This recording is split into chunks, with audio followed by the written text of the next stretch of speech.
इतर पक्षांकडनं काय काय शिकण्यासारख्या गोष्टी असतात. शिवसेनेकडनं पण काहीतरी शिकायचं असते. एवढी लोक सोडून गेली तरी शिवसेनेला मुंबईकडून मदत का पडली? कारण तुम्ही सेवाभावी पक्ष काढला.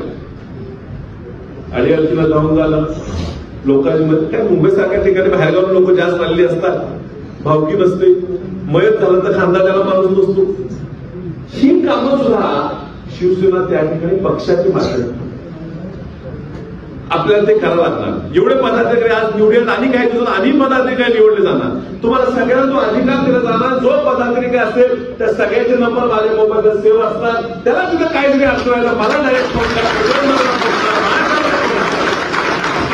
प्रत्येक पदाधिकाऱ्यांना जवळ तू आमदार आहेस एवढी ताकद आपण पक्षामार्फत त्या कार्यकर्त्याला देणार आहे. तुम्ही घरोघरी जावा, महिला भगिनींना भेटा, त्यांच्या अडचणी समजून घ्या. कुणाचा आधार कार्ड नाहीये, कुणाला सवलती मिळत नाही, कुणाला धान्य मिळत नाही. पोचूया लोकांकडे, लोकांकडे जाऊया, लोकांच्या अडचणी समजूया.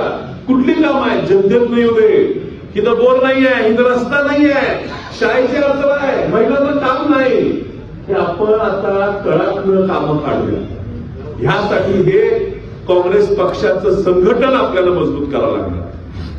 आणि जी ताकद लागेल, जी शक्ती लागेल, त्या ह्या ठिकाणी तुमच्या ह्या संघटनेला देण्यासाठी ह्या ठिकाणी आले. महिलांच्या मतांकडे वेगळ्या पद्धतीनं राहुल गांधी बघायचा प्रयत्न करतात.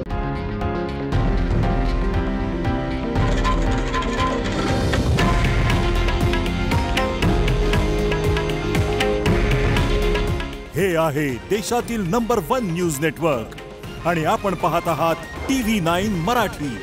काळजी तुमची, हित महाराष्ट्राचं.